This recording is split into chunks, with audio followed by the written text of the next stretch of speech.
ગુરુ પૂર્ણિમા એ શિક્ષક અને શિષ્યના પવિત્ર સંબંધને વંદન કરવાનો દિવસ છે. આવા દિવસે રાજકોટના સ્વામિનારાયણ ગુરુકુળની એક અનોખી ચાલી રહેલી છે, જેમાં ધોરણ 9 અને 10ના વિદ્યાર્થીઓને માત્ર ₹1 શિક્ષણ આપવામાં આવી રહ્યું છે. અહીંયા શિક્ષણની સાથે સાથે વિદ્યાર્થીઓને રહેવા અને જમવાનું આપવામાં આવે છે. જ્યારે આજના સમયમાં શિક્ષણ ખર્ચ થઈ ગયું છે, ત્યારે ગુરુકુળનું આ સત્ય કાર્ય આવનારી પેઢી માટે આશાનું કિરણ સમાન છે. ત્યારે જોવો અમારો ખાસ અહેવાલ. શ્રી સ્વામિનારાયણ ગુરુકુળ રાજકોટ સંસ્થાન ભારત દેશની આઝાદીના સમયે સૌથી પહેલું સ્વામિનારાયણ સંપ્રદાયમાં રાજકોટ ગુરુકુળની આ શરૂઆત થઈ. એના સ્થાપક અમારા ગુરુ શાસ્ત્રીજી મહારાજ શ્રી ધર્મજીવનદાસજી સ્વામી એક મહાવિઝનરી આર્ષદ્રષ્ટા મહાપુરુષ હતા. એમાંય વિશેષ કરીને જ્યારથી શરૂ થયું, આજે આ 78મું વર્ષ ચાલે છે, ₹1 લવાજમ, પર ડે ₹1. આખો દિવસમાં બાળકને સવારે જમવાનું, બપોરે, સાંજે રહેવાનું, લાઇટ, પાણી, શિક્ષણ તમામ પ્રકારનું ₹365 આખું વર્ષ બાળકને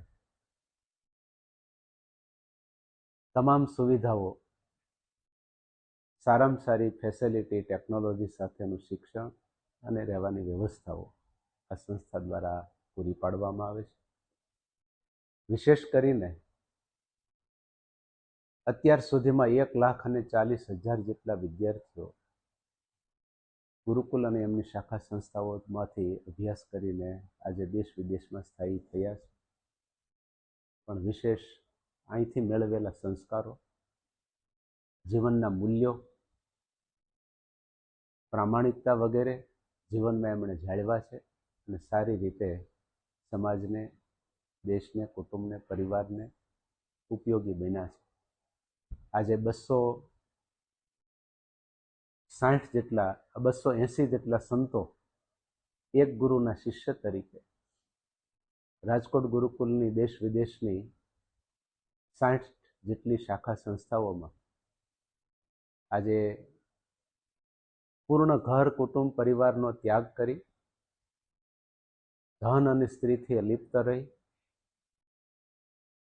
ટ્રસ્ટની સંસ્થા છે એટલે ટ્રસ્ટની નીચે જે કાંઈ બધાય વહીવટો થતા હોય એ ટ્રસ્ટના નામે કરે અને પોતે સંયમ અને સાધુતા અને સાદગીપૂર્ણ જીવન જીવી અને સવારના 5 વાગ્યાથી લઈ અને રાત્રિના 12-1 વાગ્યા સુધી બાળકોનું જીવન ઘડતર કરવું, સામાજિક અનેકવિધ સેવા પ્રવૃત્તિઓ, આરોગ્યલક્ષી સેવાઓ અને સાથે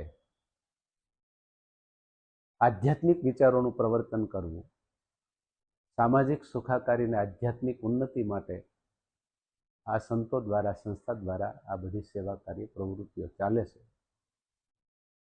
અત્યારે સામાજિક સેવા કાર્યના ભાગરૂપે વિવિધ સોપાનોમાં લગભગ 210થી વધારે સેવા પ્રવૃત્તિઓ રાજકોટ ગુરુકુલ સંસ્થાન દ્વારા કરવામાં આવે છે. અમારા ગુરુ ધર્મજીવનદાસજી સ્વામી, એમની ભાવના હતી કે આપણે ત્યાગાશ્રમનો માર્ગ લીધો છે તો સંસાર છોડીને સંસારીઓની ચિંતા કરવી એ સાધુનો ધર્મ છે.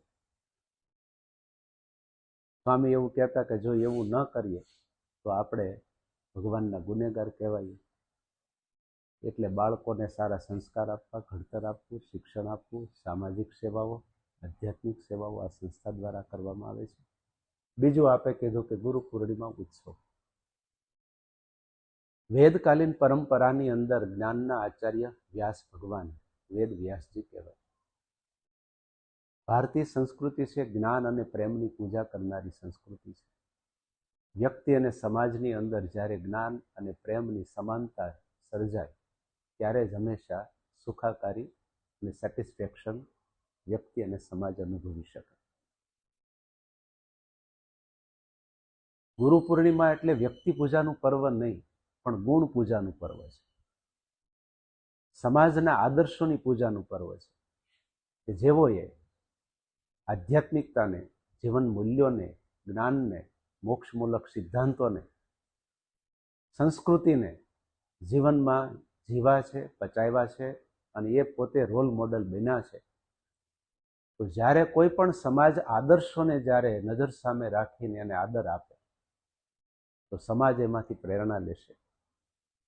એટલે આપણી આ પરંપરા છે ઋષિકાલીન, એ જ્ઞાનની પૂજા દ્વારા ગુણોની પૂજા કરે, આચાર્યો પ્રત્યે આદર ભાવ રાખે, જેણે સમગ્ર સંસારનો ત્યાગ કરી અને સમાજ માટે, રાષ્ટ્ર માટે, જનતા માટે, લોકો માટે સર્વ સમર્પણ કર્યું છે. ત્યારે એક દિવસ શિષ્ય સમુદાયે ગુરુજનોની પૂજા કરી અને એમના ઉપકાર યાદ કરી ગુરુ ઋણ અદા કરવા માટે ગુરુ પૂજન કરે, કૃતજ્ઞતા વ્યક્ત કરે, આભાર વ્યક્ત કરે કે તમે અમારા માટે અનેક પરિતાપોને સહન કરી અને સાંસારિક બાગને સજાવવા માટે આપે આપનું સારું એ જીવન સમર્પિત કર્યું છે. ત્યારે અમે હૃદયના ભાવથી શિષ્યો કૃતજ્ઞતા અર્પણ કરીએ છીએ. એ ભાવથી આ રાજકોટ ગુરુકુલની પવિત્ર તીર્થભૂમિ છે. અનેક યજ્ઞો, મહામહોત્સવો, ભજન, ભક્તિ, જપ, અનુષ્ઠાન, યજ્ઞો એ કાયમને માટે આ ભૂમિ ઉપર થાય છે. 77 વર્ષથી દરરોજને માટે વૈદિક યજ્ઞ અહીંયા કરવામાં આવે છે. કોઈ પણ ચાર્જ વિના, સામગ્રી, અભિશાન બધું જ તૈયાર હોય. જે ભાવિકોની ભાવના હોય તો એ આહુતિ આપવા બેસે. પવિત્ર ભૂદેવો છે, ભગવાનની આગળ સદગ્રંથ, ભાગવત વગેરેનું પઠન કરે છે. પાકશાળા છે, પાઠશાળા છે, યજ્ઞશાળા છે, ગૌશાળા છે. ભારતીય સંસ્કૃતિનો આધારસ્તંભ ગાયો છે. દરેક આશ્રમની અંદર મોટા ભાગે ગાયોની સેવા થાય છે. આવી રીતે વિશેષ રૂપે કરીને સામાજિક, આધ્યાત્મિક અને શૈક્ષણિક સેવાઓ આ ગુરુકુલ દ્વારા ચાલે છે. એમાં એક ગુરુ પૂર્ણિમા મહોત્સવ વર્ષોથી અહીંયા રાજકોટની અંદર આ તીર્થભૂમિ માતૃ સંસ્થા રાજકોટ ગુરુકુલ છે. એટલે સમગ્ર ગુરુકુલ પરિવારના ભૂતપૂર્વ વિદ્યાર્થીઓ અને સાથે ગુરુકુલ સાથે જોડાયેલા દરેક ભાવિકો એ આ ગુરુ પૂર્ણિમા મહોત્સવ મનાવવા માટે, ગુરુ પૂજન કરવા માટે આ રાજકોટ ગુરુકુલની ભૂમિમાં પધારતા હોય છે.